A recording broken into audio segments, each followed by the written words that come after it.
When the phone rang at 3 in the morning, I should have known it wasn't going to be good news. At 72 years old, you learn that calls in the middle of the night rarely bring joy. But nothing could have prepared me for what I was about to hear, and more importantly, nothing could have prepared me for the journey that would follow. My name is Ruth, and I raised my son, JJ, as a single mother after his father walked out when JJ was just 8 years old. For 37 years, I poured everything I had into that boy. I worked double shifts at the hospital as a nursing assistant, sacrificing my own comfort, my own dreams, my own health, all to make sure he had everything he needed. I missed family gatherings because I was working overtime to pay for his college tuition. I drove a 15-year-old car with a broken air conditioner so he could have the latest sneakers and gadgets. I ate beans and rice for weeks so he could go on school trips with his classmates. When JJ graduated from medical school and became a successful cardiologist, I thought all those sacrifices had been worth it. I thought I had raised a man who understood the value of family, who appreciated the woman who had given up her entire life to ensure his success. I was proud, so incredibly proud, watching him in his white coat, knowing that every single sacrifice I had made had contributed to his achievement. But success has a funny way of changing people, and my son was no exception. The distance started gradually, like a slow leak in a tire that you don't notice until it's completely flat. First, it was missed phone calls. Then, it was canceled dinner plans. Then, it was months between visits. When I would call him, his responses became shorter, more impatient. When I would ask about his life, he would give me one-word answers, as if talking to his own mother was an inconvenience he could barely tolerate. I told myself he was just busy, that being a doctor required enormous dedication and time. I made excuses for him when my friends at church asked why they never saw him anymore. I defended him when my sister Diane pointed out that he seemed to have forgotten where he came from. Deep down, though, I felt the growing chasm between us, and it broke my heart a little more each day. The night everything changed started like any other. I had been feeling unwell for several weeks, experiencing chest pains and shortness of breath that I kept dismissing as stress or old age. As a former hospital worker, I should have known better, but like many people in the medical field, I was terrible at taking care of my own health. I kept telling myself it would pass, that I just needed more rest, that it was probably nothing serious. But at 2:30 in the morning, the pain in my chest became so severe that I couldn't breathe. I called 911, and the paramedics rushed me to Mercy General Hospital, the same hospital where I had worked for 23 years before retiring. As they wheeled me through the emergency room doors, I recognized several of the nurses and doctors who had been my colleagues and friends. The emergency room doctor, Dr. Martinez, someone I had worked with for years, ran several tests and determined that I was having a heart attack. They immediately moved me to the cardiac unit and began treatment to stabilize my condition. As I lay there in that hospital bed, connected to monitors and machines, feeling more vulnerable than I had ever felt in my life, there was only one person I wanted to see: my son. I asked the nurse, Jennifer, a sweet young woman who reminded me of myself when I first started working in healthcare, to call JJJ and let him know what had happened. I gave her his number and waited, certain that despite our recent distance, he would drop everything and come to be with his mother during this terrifying time. An hour passed, then 2 hours, then 4. I kept asking Jennifer if she had reached him, if he had said when he would arrive. Each time, she would give me a gentle smile and tell me she had left several messages, but hadn't heard back yet. I could see the concern in her eyes, not just for my medical condition, but for the obvious distress I was feeling about my son's absence. Finally, around 7 in the morning, Jennifer came to my bedside with a strange expression on her face. She sat down in the chair next to my bed, and I could tell she was trying to figure out how to deliver whatever news she had received. "Mrs. Washington," she said softly, "I spoke with your son." My heart, already fragile from the heart attack, seemed to skip with anticipation. "Is he on his way? When will he be here?" Jennifer looked down at her hands, then back at me. "Mrs. Washington, I'm not sure how to tell you this, but your son said he's extremely busy with his practice and can't make it to the hospital right now." The words hit me like a physical blow. I stared at her, certain I had misunderstood. "He can't make it." "I'm sorry. What do you mean he can't make it?" "I just had a heart attack. His mother just had a heart attack." Jennifer's eyes filled with tears, and I realized that whatever JJ had said to her was even worse than what she was telling me. "Mrs. Washington, he asked me to tell you that he'll try to call later when he has time."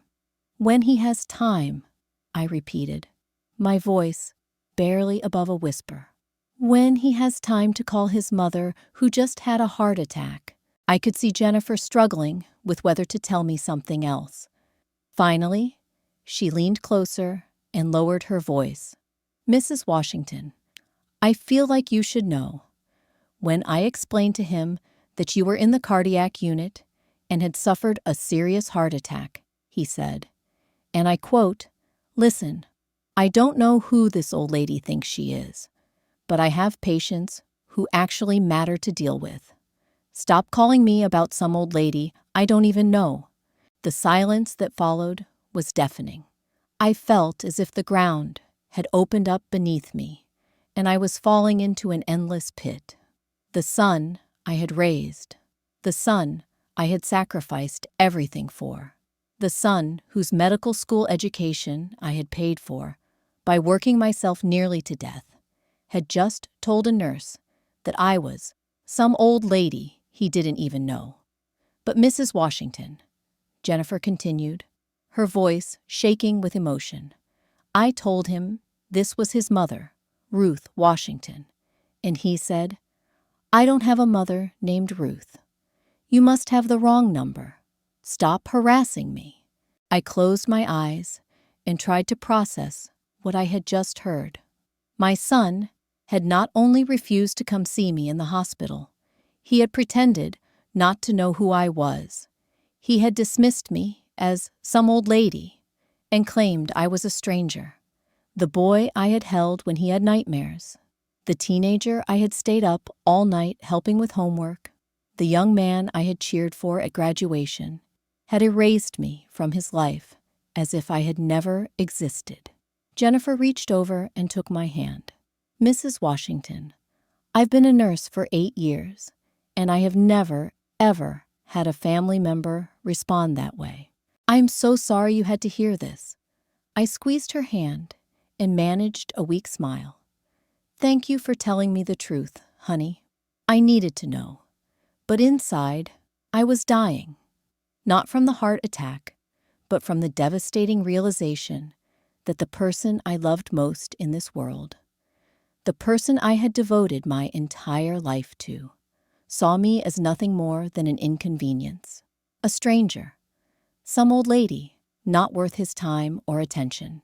As I lay in that hospital bed over the next 3 days, recovering from my heart attack and processing the crushing blow my son had dealt me, I had plenty of time to think. I thought about all the times I had defended him to friends and family who had questioned his treatment of me. I thought about all the excuses I had made for his increasingly distant behavior. I thought about how naive I had been to believe that love and sacrifice would automatically be reciprocated. But mostly, I thought about those words. Some old lady. The phrase echoed in my mind over and over again, some old lady. That's what I had become to the child I had raised. The child who wouldn't exist without the decades of love, support, and sacrifice I had poured into his life. During my recovery, several of my former colleagues and friends from church came to visit me. They brought flowers, cards, and most importantly, they brought genuine love and concern. These people, many of whom I had known for years, but who had no blood relation to me whatsoever, showed me more care and compassion than my own son had been willing to offer. Mrs. Patterson from my church sat with me for hours, holding my hand and praying with me. Tom Rodriguez, a doctor I had worked with for 15 years, checked on me every day, even though I wasn't technically his patient. Linda Jackson, another retired nurse, brought me homemade soup and stayed to help me eat it when my hands were still shaky from the medication. These people, these beautiful souls, reminded me that family isn't always about blood. Family is about showing up. Family is about caring when someone is vulnerable and afraid. Family is about love in action, not just love in words. As I prepared to leave the hospital, I made a decision that would change everything. I decided that if JJ wanted to pretend I was some old lady he didn't know, then I would give him exactly what he wanted. I would become a stranger to him, just as he had made himself a stranger to me. I went home to my little house, the same house where JJ had grown up, where I had bandaged his scraped knees and helped him with algebra and celebrated his acceptance to medical school. But now, instead of feeling like a home filled with memories of love and family, it felt like a museum of my own foolishness, ishness. I started going through JAJ's childhood belongings that were still scattered around the house. His baseball trophies from Little League, the science fair ribbons I had helped him earn by staying up until 3 in the morning, building volcano models, the graduation photos where he stood next to me, beaming with pride. Each item felt like evidence of a life I had apparently imagined, a relationship that had meant everything to me, but apparently nothing to him. I took down every single photograph of us together from the walls.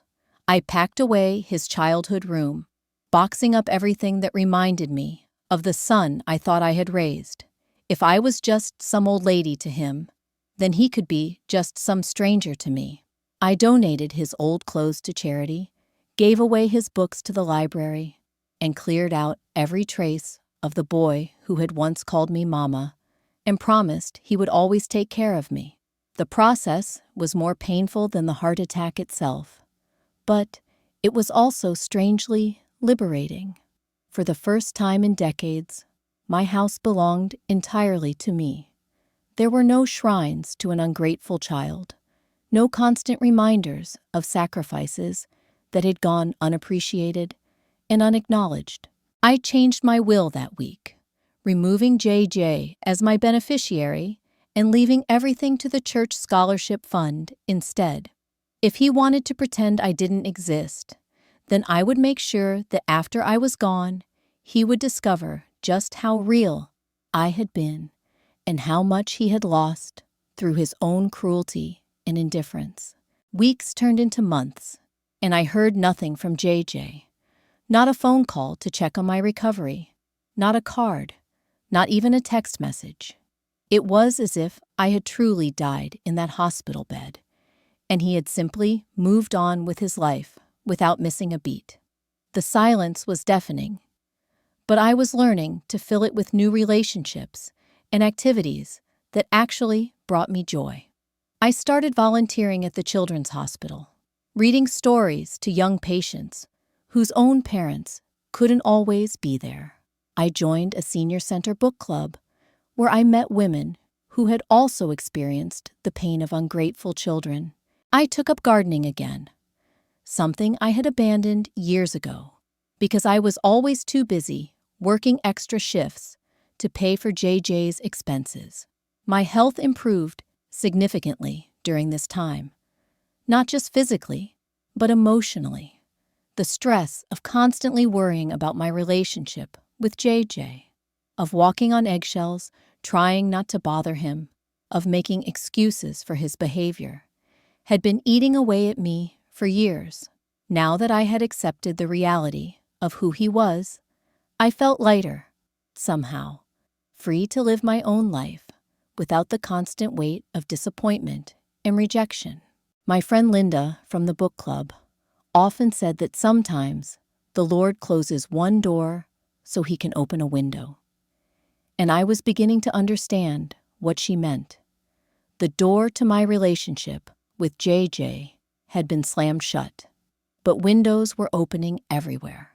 I was meeting new people, trying new things, rediscovering parts of myself that I had buried under decades of single motherhood and sacrifice. But life has a way of throwing curveballs when you least expect them. In 18 months after my heart attack, I received a phone call that would change everything once again. It was a Tuesday morning in March, and I was getting ready to meet Linda for our weekly coffee date when my phone rang. The caller ID showed a number I didn't recognize, so I almost didn't answer. But something made me pick up on the fourth ring. "Hello, is this Ruth Washington?" The voice was professional, clinical, unfamiliar. "Yes, this is Ruth. Who's calling?" "Mrs. Washington, this is Dr. Patricia Collins from University Medical Center. I'm calling about your son, J.J. Washington." My heart immediately started pounding, not from another heart attack, but from the shock of hearing J.J.'s name after so many months of silence.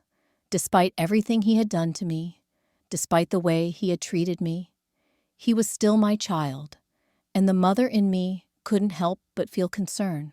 "What about JJ? Is he hurt? What's happened?" "Mrs. Washington, your son is very ill. He's been diagnosed with end-stage renal failure, and he needs a kidney transplant immediately. His condition is deteriorating rapidly, and without a transplant, his prognosis is very poor." I sat down heavily in my kitchen chair, trying to process this information. JJ, my strong, successful doctor son, was dying of kidney failure.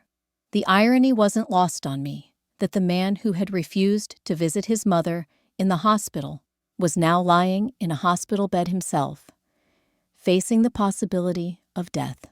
"Mrs. Washington, are you still there?" "Yes, I'm here. I'm sorry. This is just very shocking news. How long has he been sick?" "He's been managing chronic kidney disease for about 2 years, but it's progressed much faster than anyone anticipated." "Mrs. Washington, the reason I'm calling you specifically is that we need to test potential kidney donors, and family members are always the first choice because they're most likely to be compatible matches." Family members. The phrase was almost laughable given that JJ had claimed not to have a mother named Ruth just 18 months earlier. Now, suddenly, I was family again because he needed something from me. Not love, not companionship, not forgiveness for his cruelty, but an organ, a piece of my body to save his life. "Mrs. Washington, would you be willing to come in for testing to see if you're a compatible donor? I know this is a lot to ask, but time is really of the essence here." I stared out my kitchen window at the garden I had been nurturing, at the life I had built for myself after JJ had discarded me like yesterday's newspaper. I thought about those words that had haunted me for months. Some old lady. I thought about the nights I had cried myself to sleep, wondering how I had failed so completely as a mother, that my own child could treat me with such casual cruelty. "Mrs. Washington, are you there?" "Yes, I'm here. Can I ask you something, Dr. Collins?" "Of course. When you were going through JJ's medical records and emergency contacts, how did you get my information? I'm asking because when I was in the hospital 18 months ago and the nurses tried to reach him, he told them he didn't have a mother named Ruth and that I was just some old lady he didn't know. There was a long pause on the other end of the line. I'm sorry, Mrs. Washington. I don't understand. Your contact information is listed in his file as his next of kin and emergency contact. Is that so? How interesting. So I'm next of kin when he needs a kidney. But I was a stranger when I needed my son during a heart attack. Dr. Collins cleared her throat uncomfortably. Mrs. Washington, I don't know anything about your personal family situation. I'm just a doctor trying to save a patient's life. Would you be willing to come in for the compatibility testing? I looked around my peaceful kitchen, at the life I had carefully rebuilt after JJ's betrayal. I thought about the volunteer work that gave me purpose, the friends who actually cared about my well-being, the peace I had finally found after decades of pouring myself into someone who saw me as disposable. Dr. Collins, I need to think about this. Can I call you back? Mrs. Washington, I understand this is overwhelming, but I have to stress that time is critical. Every day we wait, your son's condition worsens. I understand. I'll call you back within 24 hours. After I hung up, I sat in my kitchen for a long time, staring at the phone. The same son who had called me some old lady was now depending on that same old lady to potentially save his life. The universe had a twisted sense of humor, placing me in the position to either extend mercy to someone who had shown me none, or to let natural consequences take their course. I called Linda and canceled our coffee date, explaining that something urgent had come up. Then, I spent the rest of the day walking through my neighborhood, thinking about choices and consequences, about forgiveness and justice, about what kind of person I wanted to be in this impossible situation. That evening, I called Dr. Collins back. Dr. Collins, this is Ruth Washington. I've made my decision about the kidney donor testing. Mrs. Washington, thank you for calling back. Are you willing to come in for testing? I took a deep breath, thinking about all the times I had rushed to help JJJ. All the times I had put his needs above my own. All the times I had sacrificed my own well-being for his benefit. I thought about the nurse Jennifer's face when she had to tell me that my own son had called me some old lady he didn't know. Yes, Dr. Collins, I'll come in for testing, but I want to be very clear about something. I'm doing this for my own conscience, not because I owe him anything. Schedule the appointment. 3 days later, I found myself back in a hospital, this time giving blood samples and undergoing tests to determine if I could save the life of the son who had tried to erase me from his existence. The medical staff treated me with kindness and respect, explaining each procedure and making sure I was comfortable throughout the process. A week later, Dr. Collins called with the results. Mrs. Washington, I have remarkable news. You're not just a match for your son, you're a perfect match.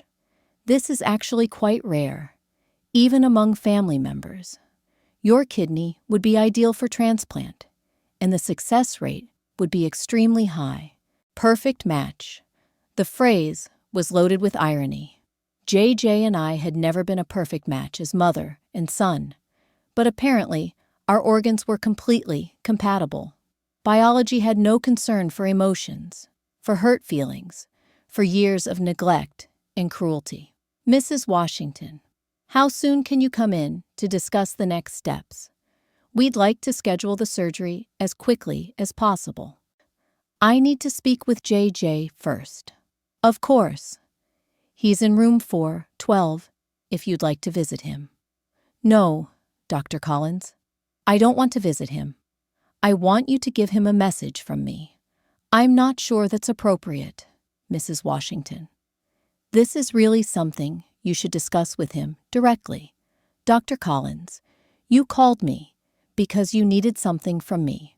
Now I need something from you. Please give my son this exact message. Dr. Collins, please tell my son that some old lady called about his kidney situation, but she's not sure she knows who he is. Tell him that this old lady has been thinking about it, and she remembers that she doesn't have a son named JJ. There was complete silence on the other end of the phone. I could practically hear Dr. Collins trying to process what I had just said. Mrs. Washington, I don't think I understand. Oh, you understand perfectly, Dr. Collins. Please deliver that message exactly as I said it, word for word.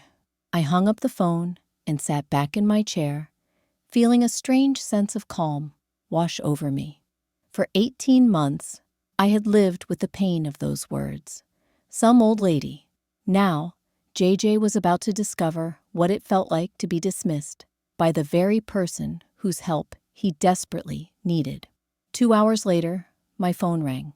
It was a number I recognized, but hadn't seen on my caller ID in over a year and a half. JJ's personal cell phone. I let it ring. Then I let it ring again when he called back immediately. On the third call, I finally answered. Hello, Mom. His voice was weak, strained, nothing like the confident, dismissive tone I remembered from our last conversation years ago. Mom, it's JJ. I'm sorry. Who is this? I think you have the wrong number. Mom, please don't do this.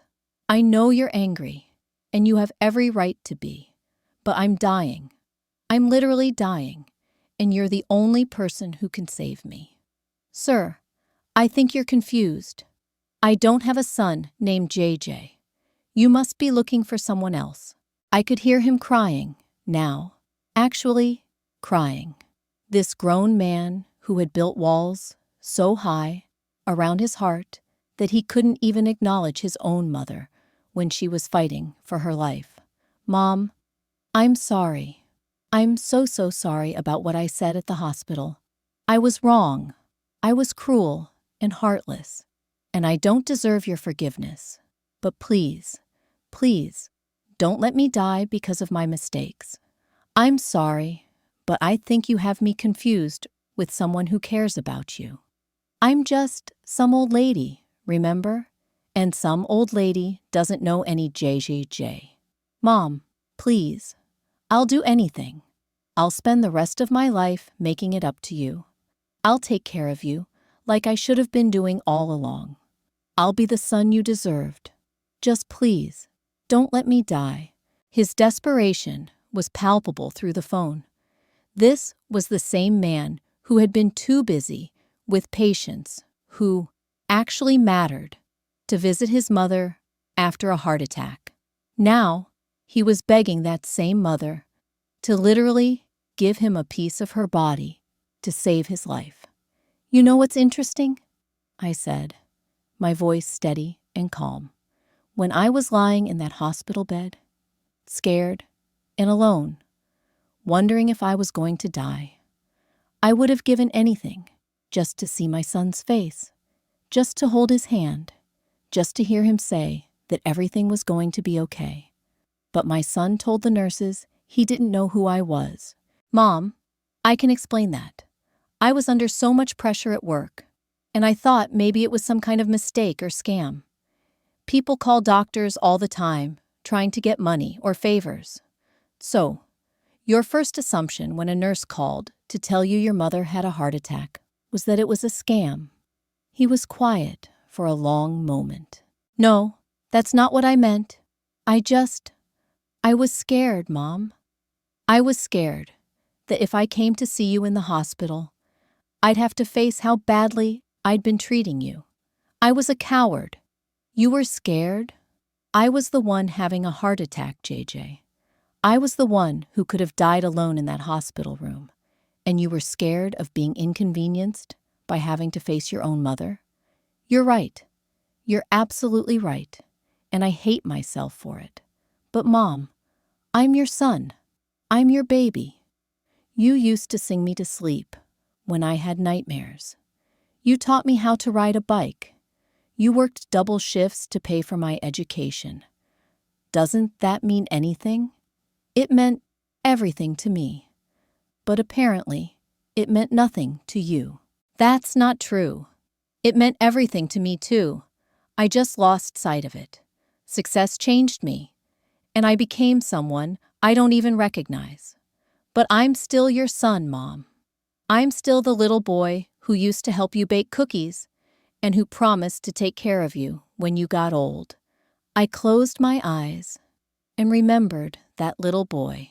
I remembered his gap-toothed smile when he lost his first tooth. I remembered how he used to crawl into my bed during thunderstorms. I remembered graduation day when he thanked me in his speech and said I was his hero. But then, I also remembered Jennifer's face when she had to tell me that my son claimed not to know who I was.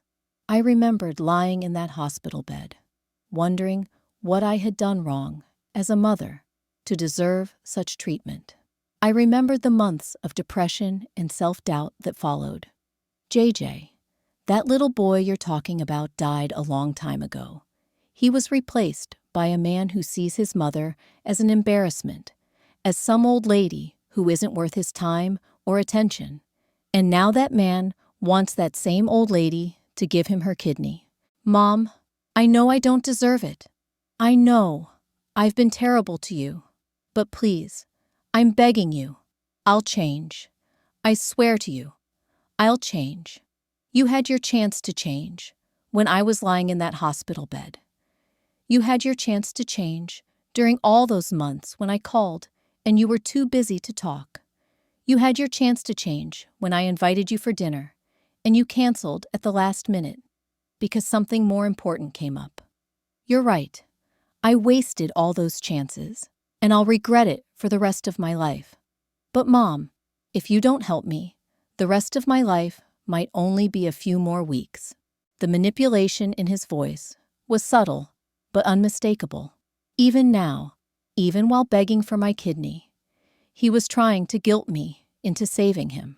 Not because he loved me, not because he had genuinely changed, but because he was desperate, and I was his only option. JJ, let me ask you something. If you survive this, if you get a kidney transplant and recover completely, what happens then? Do you go back to your busy life and forget about your old mother again? Do you go back to being too important to return phone calls? No, Mom, I promise. I'll be different. I'll visit you every week. I'll take you on trips. I'll make sure you have everything you need. You'll take care of me because you feel guilty and obligated, not because you genuinely love and respect me. That's not true. I do love you, Mom. I've always loved you. JJ, love isn't a feeling you have when it's convenient. Love is an action you take even when it's difficult. Love is showing up when someone needs you. Love is treating people with dignity and respect even when you're busy, or stressed, or scared. I could hear him sobbing now, and despite everything he had done to me, it broke my heart to hear my child in such pain. But I had learned something important during those months of recovery and self-discovery. Sometimes, the most loving thing you can do is allow people to experience the consequences of their choices. Mom, what can I do? Tell me what I can do to earn your forgiveness. JJ, this isn't about earning anything. This is about the fact that you threw away your relationship with the person who loved you most in this world. You treated me like I was disposable, like my feelings didn't matter, like my life had no value. And now, you want me to literally give you a piece of my body to save your life. I know it's asking too much. I know I don't deserve it. But Mom, you're the only family I have. No, JJ. You don't have any family. You made that very clear 18 months ago when you told that nurse you didn't know who I was. But I do know who you are. You're my mother. You're the strongest woman I've ever known. You're the person who sacrificed everything for me, and I threw it all away because I was selfish and ungrateful. You're right about one thing. I did sacrifice everything for you. I gave you my youth, my energy, my dreams, my financial security, my health. I gave you everything I had to give. And when I needed you most, you said I was just some old lady you didn't know. I was wrong. I was so wrong, and I'm sorry. I'm sorrier than I've ever been about anything in my entire life. JJ, I'm sure you are sorry, but you're sorry because you need something from me. You're sorry because your life depends on my generosity. If you were healthy right now, if you didn't need a kidney, would you be calling me to apologize? Would you even remember that I exist? The silence that followed told me everything I needed to know. I want to believe I would, but honestly, I don't know. I've been living in denial for so long, telling myself that you understood why I was too busy for family, that you knew I loved you even if I didn't show it. At least he was being honest now. Finally, after years of excuses and justifications, he was telling me the truth. JJ, do you remember what you said to me the last time we spoke, before I had my heart attack? I don't remember exactly. You said you were tired of me guilt-tripping you about family obligations. You said you had your own life to live, and you couldn't be responsible for managing my loneliness. You said, maybe if I had made more friends, instead of depending on you for everything, I wouldn't be calling you so much. I could hear his sharp intake of breath as the memory came back to him. Mom, I was having a bad day at work. I had just lost a patient, and I was stressed and angry, and I took it out on you. You took it out on me because you knew I would take it. You knew I would absorb your anger and cruelty and still love you anyway. You knew I was safe to hurt because no matter what you did to me, I would always be there when you needed me. That's not why I did it, isn't it? JJ, when was the last time you spoke to one of your colleagues the way you spoke to me that day? When was the last time you hung up on your boss or told a patient they were being needy and guilt-tripping you? He didn't answer because we both knew the truth. He treated strangers with more respect and kindness than he had ever shown his own mother. Mom, I know I've been a terrible son. I know I've hurt you in ways that can't be undone. But please, I'm begging you to be the bigger person here. Be the loving, forgiving mother you've always been. JJ, I was the loving, forgiving mother for 37 years. I forgave you when you forgot my birthday. I forgave you when you missed Christmas dinner. I forgave you when you were too busy to visit me in the hospital. I forgave you over and over and over again. And each time, you interpreted my forgiveness as permission to treat me even worse. What are you saying, Mom? Are you saying you won't help me? I'm saying that some old lady got a phone call about a kidney donation, but she's not sure why anyone would expect her to help a stranger. Mom, please don't do this. I'm your son. No, JJ. You stopped being my son the day you decided I was just some old lady you didn't know. You can't have it both ways. You can't disown me when it's convenient and then claim me as family when you need something. So, you're just going to let me die? I'm not letting you do anything, JJ. You made your choices, and now you're living with the consequences. Just like I had to live with the consequences of loving someone who saw me as worthless. The phone went quiet, except for his labored breathing.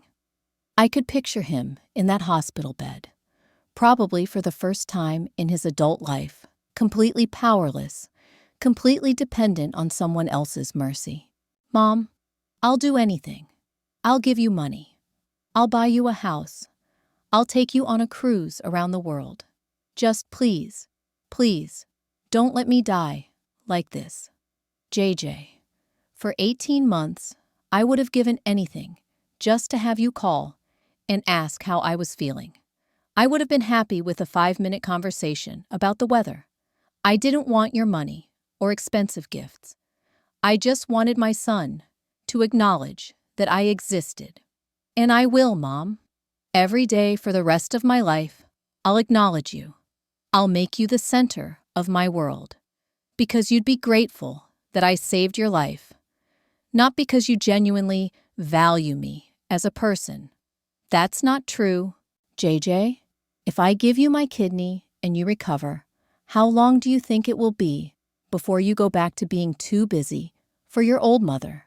6 months? A year? 2 years? Never, Mom. I promise you, never. You promised me a lot of things over the years, JJ. You promised you'd visit more often. You promised you'd call every week. You promised you'd take me out for Mother's Day.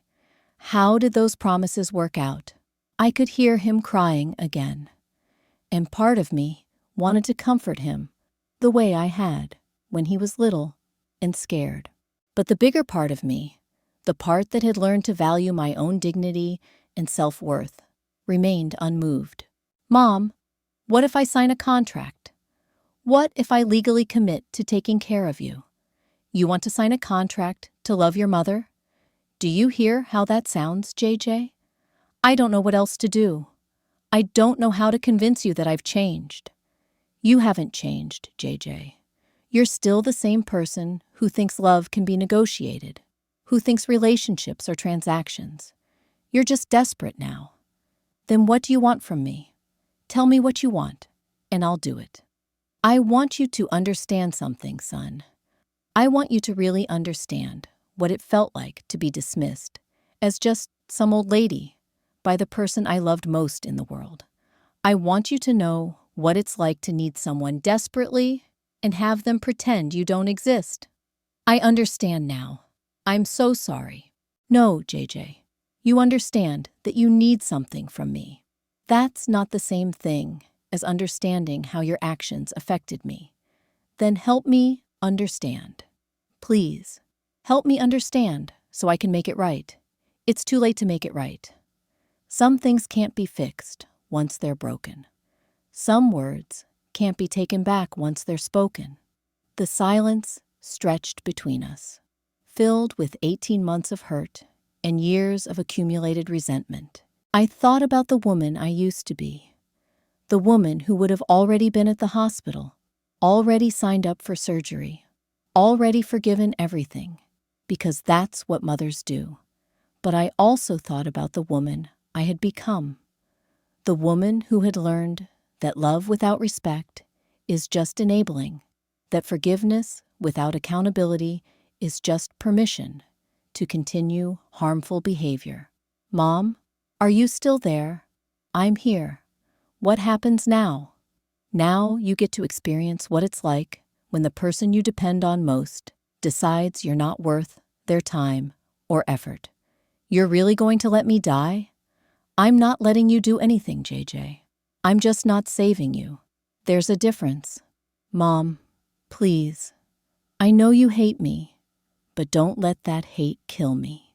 JJ, I don't hate you. Hate requires caring about someone enough to have strong feelings toward them. What I feel for you is much worse than hate. I feel nothing at all. That's not true. You're my mother. You can't feel nothing. Watch me. I hung up the phone and turned it off completely. For the first time since this nightmare began, I felt a strange sense of peace. The tables had turned so completely that even I was surprised by how calm I felt. The son, who had erased me from his life, was now begging me to literally give him a piece of mind. Over the next few days, my phone rang constantly from numbers I didn't recognize. JJ was obviously having friends, colleagues, maybe even other doctors call me on his behalf. I didn't answer any of them.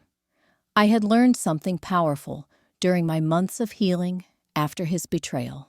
I had learned that my peace was worth more than other people's emergencies, especially when those people had never cared about my emergencies.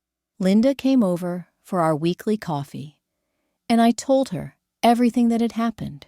She listened without interrupting, her eyes growing wider with each detail.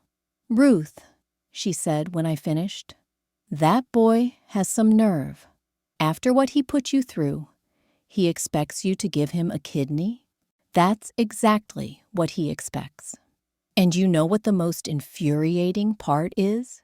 He genuinely believes that because I'm his mother, I'm obligated to save him, no matter how he's treated me. What are you going to do? I'm going to let him experience what it feels like to be dismissed by someone whose help he desperately needs." Linda shook her head in amazement. "Ruth, I've known you for 3 years, and I've watched you transform from a broken-hearted woman into someone who finally knows her own worth. Don't let him pull you back into that old pattern." "I won't. I promise you, Linda. I won't." But even as I said the words, I could feel the familiar tug of guilt trying to work its way back into my heart. 37 years of putting JJ's needs above my own wasn't easy to overcome. The mother in me kept whispering that this was different, that this was life and death, that I couldn't really let my own child die, no matter what he had done to me. That evening, I got a call from Dr. Collins again. "Mrs. Washington, I've been trying to reach you. We really need to move forward with the transplant surgery if we're going to save your son's life. Dr. Collins, I told you I needed to think about this. Ma'am, with all due respect, time is running out. Every day we delay increases the risk that we'll lose him. And what would happen if you lost him?" There was a pause on the other end of the line. "Mrs. Washington, I'm not sure I understand your question. I'm asking what would happen if JJ died. Would the world stop spinning? Would other people's lives become meaningless? Would society collapse? Mrs. Washington, your son is a respected cardiologist. He's saved many lives over the years. Has he? Or has he just done the job he was paid to do? Because there's a difference between saving lives, because you care about people, and saving lives, because it's your profession. I think you're understandably emotional about this situation. Dr. Collins, let me ask you something. In all your conversations with JJ about this transplant, has he ever mentioned how he treated me when I was hospitalized? Has he ever expressed any remorse for calling me some old lady he didn't know?" Another pause. "Mrs. Washington, I don't get involved in family dynamics. I just focus on the medical aspects of treatment." "Of course you don't. But you're asking me to get involved in saving the life of someone who couldn't be bothered to get involved in mine when I needed him. Mrs. Washington, I understand you're angry, but this is your son's life we're talking about. And 18 months ago, it was my life we were talking about. But my life wasn't important enough for him to leave his office for a few hours. I can't speak to what happened in the past, but I can tell you that your son is genuinely remorseful about his previous behavior. Is he remorseful or is he scared? Because there's a difference." Dr. Collins sighed heavily. "Mrs. Washington, I've been doing this for 20 years, and I've never had a situation quite like this one. Usually, family members are eager to help save their loved ones. Usually, loved ones don't pretend their family members don't exist when they're having medical emergencies. Look, I don't know what happened between you and your son, but I do know that he's dying, and you're the only person who can save him. Dr. Collins, can I ask you something personal? I suppose? Do you have children?" "Yes, I have 2 daughters. If one of your daughters was in the hospital scared and alone, and she needed you, would you go to her?" "Of course. Even if you were busy at work?" "Absolutely. Even if you had other patients to see?" "My daughter would come first. Then you understand why I can't help someone who doesn't feel the same way about me. Mrs. Washington, people make mistakes. People say things they don't mean when they're under stress. Dr. Collins, let me paint you a picture. For 2 years before my heart attack, JJ had been pulling away from me. He would go months without returning my calls. He would cancel dinner plans at the last minute. When I would try to talk to him about it, he would tell me I was being needy and guilt-tripping him. Family relationships can be complicated. When I was lying in that hospital bed, I wasn't thinking about complicated family relationships. I was thinking about the fact that I might die, and the only person I wanted to see was my son. Do you know what it feels like to face your own mortality, while the person who's supposed to love you most in the world refuses to even acknowledge your existence? I can imagine it would be very painful. No, Dr. Collins, you can't imagine it, because if you could truly imagine it, you wouldn't be asking me to save the person who put me through it. Mrs. Washington, I'm begging you to reconsider. Your son made mistakes, but he doesn't deserve to die for them. And I didn't deserve to almost die alone because of his selfishness. But that's what happened. 2 wrongs don't make a right. This isn't about making a wrong right, Dr. Collins. This is about natural consequences. JJ made a choice to treat me as if I didn't exist. Now I'm making a choice to treat him the same way. But you're his mother, and he's my son. That relationship goes both ways, or it should. Dr. Collins was quiet for a long moment. When she spoke again, her voice was softer, more personal. Mrs. Washington, off the record, can I tell you something? Go ahead. I've met with your son several times over the past few weeks. At first, he was angry and demanding, insisting that we find another donor, threatening to sue the hospital if we didn't fix this situation immediately. But as his condition has worsened and the reality has set in, I've watched him change. Change how? He's been crying a lot. He keeps talking about you, about things you did for him when he was growing up. He told me about how you worked double shifts to pay for his medical school. He told me about the time you sold your wedding ring to buy him a car when he started his residency. I felt a familiar pain in my chest, but it wasn't another heart attack. It was the ache of remembering all those sacrifices, all those moments when I had chosen his needs over my own comfort, my own security, my own dreams. He also told me something else, Dr. Collins continued. He said that the reason he didn't come to see you in the hospital wasn't because he didn't care. It was because he was ashamed of how he had been treating you, and he was afraid that if he saw you lying there, sick and vulnerable, he would have to face what kind of person he had become. So he chose cowardice over compassion. He chose wrong, Mrs. Washington. He knows that now. Dr. Collins, do you know what I would have given just to have him sit next to my bed and hold my hand? I wouldn't have cared if he felt ashamed or guilty or uncomfortable. I just wanted my son with me when I thought I might be dying. I know, and he knows that too, now that it's too late. Is it too late? You're still here. He's still here. Maybe it's not too late to heal this relationship. Dr. Collins, some things can't be healed. Some words can't be unsaid. Some betrayals cut so deep that they change you permanently. But forgiveness can change you too. I've done enough forgiving for one lifetime.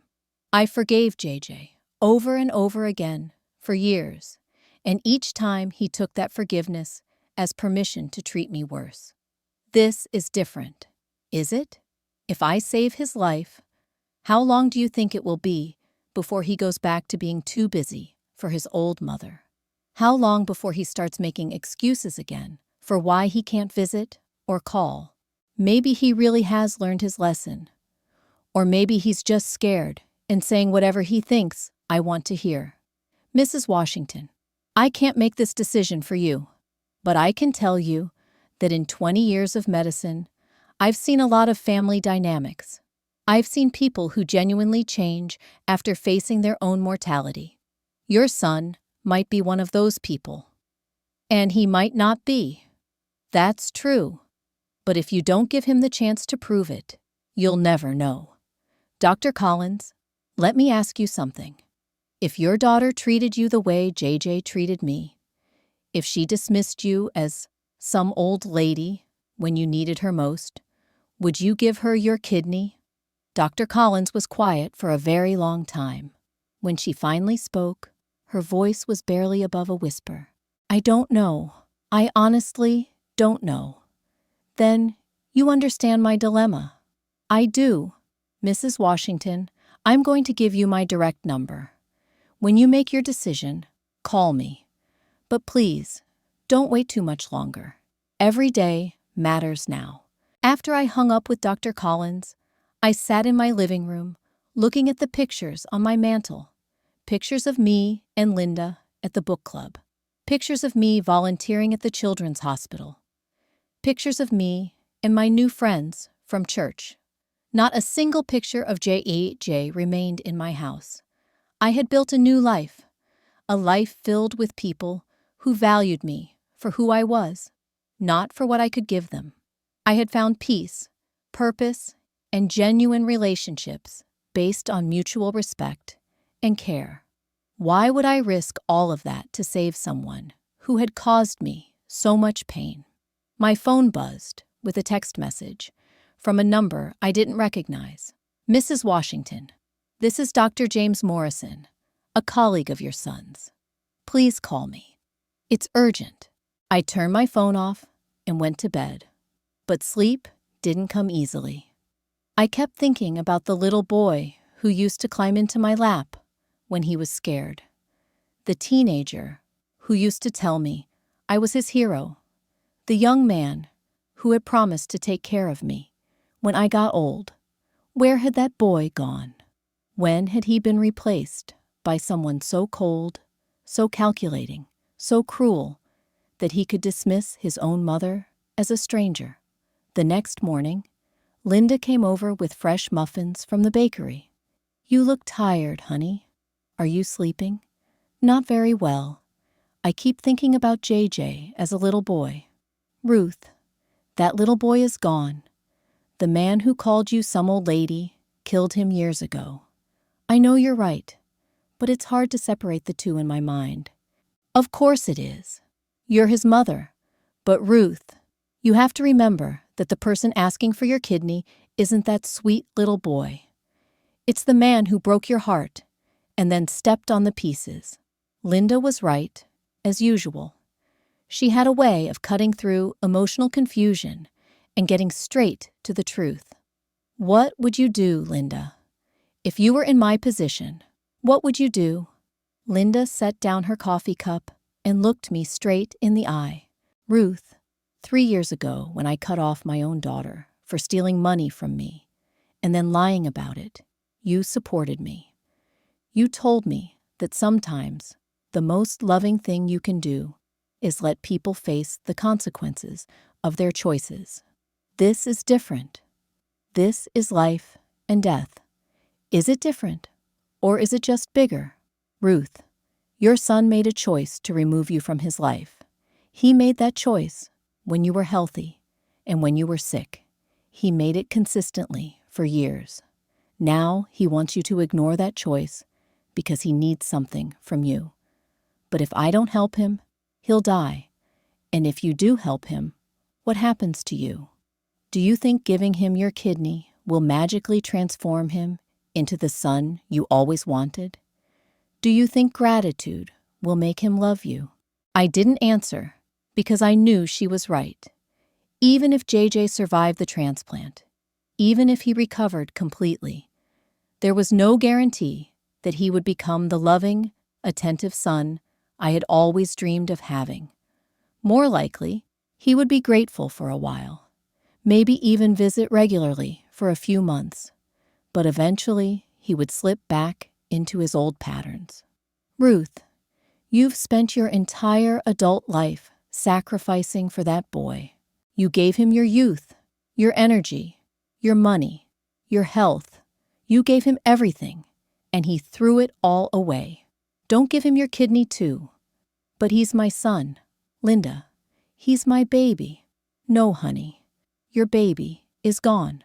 The man who exists now is someone who saw his mother as expendable. Don't let him make you expendable again. After Linda left, I called Dr. Collins. Dr. Collins, this is Ruth Washington. I've made my decision. Mrs. Washington, thank you for calling. Are you ready to move forward with the surgery? No, Dr. Collins. I'm not going to be JJJ's kidney donor. There was a long silence on the other end of the line. Mrs. Washington, are you certain about this? Once we start looking for other donors, the wait could be very long. Your son might not have that kind of time. I'm certain. Can I ask what made you decide this? Dr. Collins, for 37 years, I made JJ the center of my universe. I organized my entire life around his needs, his wants, his success, and when I needed him most, he told a nurse I was just some old lady he didn't know. Mrs. Washington, people say things they don't mean when they're under pressure. Dr. Collins, if you were under the most extreme pressure imaginable, would you ever tell someone that you didn't know your own mother? She didn't answer right away. I don't think I would. No. Then you understand why I can't help him. Mrs. Washington, I have to ask this directly. Are you doing this out of spite? No, Dr. Collins. I'm doing this out of self-preservation. For decades, I enabled JJ's selfishness by always being there to clean up his messes and meet his needs, no matter how he treated me. If I save his life now, I'll just be enabling him again. But this is different. This is his life. And my emotional and mental health is my life. I finally learned to value myself, Dr. Collins. I'm not going to throw that away to save someone who never valued me. 6 months later, I heard through Linda that JJ had passed away. They never found another compatible donor in time. I felt a strange emptiness when I got the news. Not grief exactly, but the final closing of a chapter that had defined most of my life. At 73 years old, I've learned that love isn't about sacrificing yourself until there's nothing left. It's about respecting yourself enough to walk away from people who see you as disposable. Some old ladies, it turns out, know their worth better than the children they raised. If my story resonates with you, if you've ever been taken for granted by someone you loved unconditionally, remember this. Your value isn't determined by how much you're willing to give up for others. Sometimes the most powerful thing you can do is simply say no. Thank you for listening to my story. Until next time, remember that you teach people how to treat you, and it's never too late to start demanding the respect you deserve.